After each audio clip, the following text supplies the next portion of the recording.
வணக்கம் நண்பர்களே. மிக மிக ஒரு அற்புதமான சூப்பரான செவ்வாய் அமாவாசை ஆணியில் கடைசியாக வரப்போது அதனுடைய சிறப்பு பலன்களையும் பரிகாரங்களையும் பார்க்க போகிறோம். வெல்கம் பேக் டுடே சேனல் நண்பர்களே. இன்னைக்கு இந்த வீடியோவில் ஒரு முக்கியமான ஆன்மீக பரிகாரத்தையும் ஒரு ஜோதிட தாள்களையும் அதிரடியாக நாம் மேச ராசிக்காரங்களுக்கு பார்க்க போகிறோம்.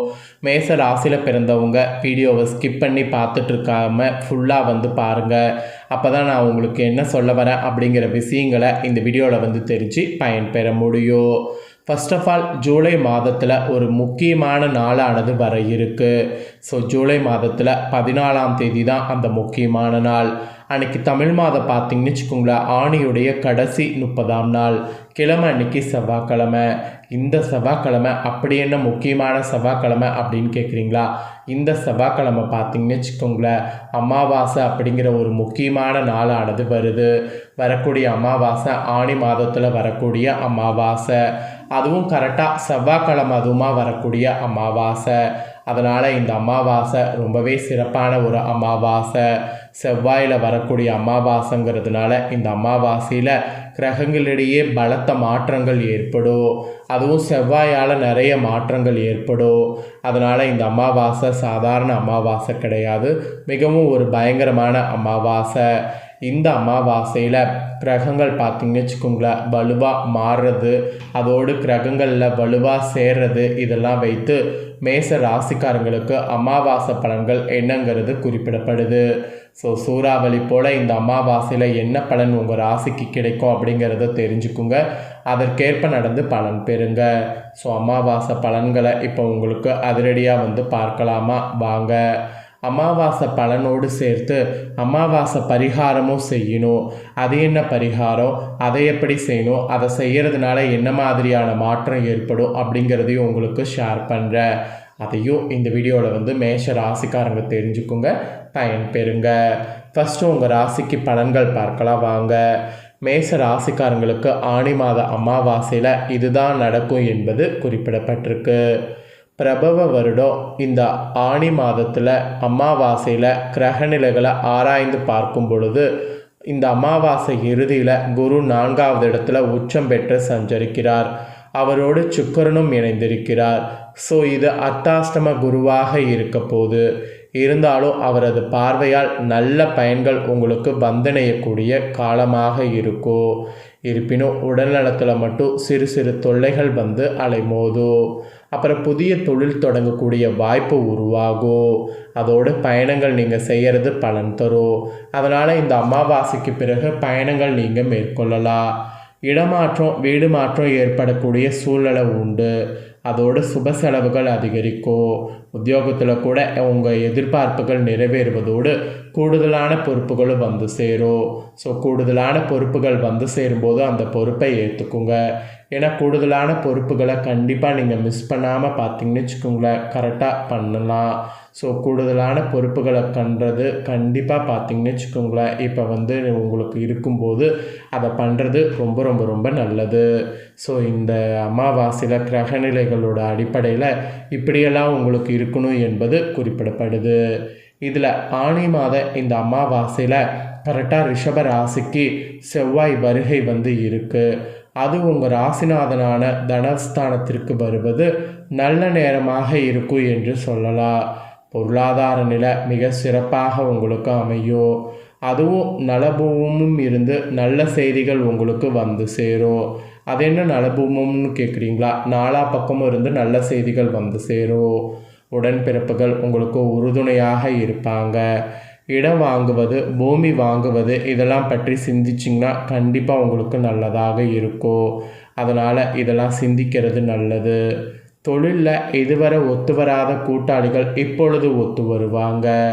மேல் முதலீடெல்லாம் செய்திங்கன்னா தொழில் வளர்ச்சி பெருக வழிவகுத்து கொடுக்கும். உத்தியோகத்தில் உள்ளவர்களுக்கு பணி நிரந்தர பற்றிய நல்ல தகவல்கள் வரும். ஆக மொத்தம் இந்த ஆணி அமாவாசையில் செவ்வாய் ரிஷபத்துக்கு வர்றதுனால இந்த மாதிரி அதிர்ஷ்ட பலன் உங்கள் ராசிக்கு கிடைக்கும் என்பது குறிப்பிடப்படுது. அது தொடர்ந்து கடக ராசியில் சஞ்சரித்து வரக்கூடிய சுக்கிரன் ஆணி அமாவாசையில் சிம்ம ராசிக்கு செல்கிறார். அங்குள்ள கேதுவோடு இணைந்து சஞ்சரிக்க போகிறார். இது வாழ்க்கை துணையோடு கொஞ்சம் விட்டு கொடுத்து செல்வது நல்லதாக இருக்குங்கிற மாதிரி குறிப்பிடப்படுது. குடும்பத்தில் உள்ளவர்களுடைய குறையை தீர்க்க அதிக செலவிடுவது இருக்குது. பூர்வ புண்ணிய ஸ்தானத்தில் கேது இருப்பதால் ஆன்மீக நாட்டமானது அதிகரிக்கும். புகழ்மிக்க ஆலயங்களுக்கு சென்று வழிபட்டு வர வேண்டும் என்ற எண்ணம் நிறைவேறும். அண்ணன் தம்பிகளுக்குள் இருந்த அரசல் புரசல்கள் மற்றும் பாகப்பிரிவினைகள் சுமூகமாக முடிய பலி பிறக்கும். அதோடு பூர்வீக சொத்துக்களை பெறுவீங்க. உத்தியோகத்தில் உள்ளவர்களுக்கு பணியில் இருந்த தொய்வாகலோ சக பணியாளர்களுடைய ஆதரவோடு முன்னேற்றம் காண்பது இருக்குது. ஸோ அதனால் சக பணியாளர்கள் ஆதரவோடு கண்டிப்பாக என்ன பண்ணுமோ அதை பண்ணுங்க.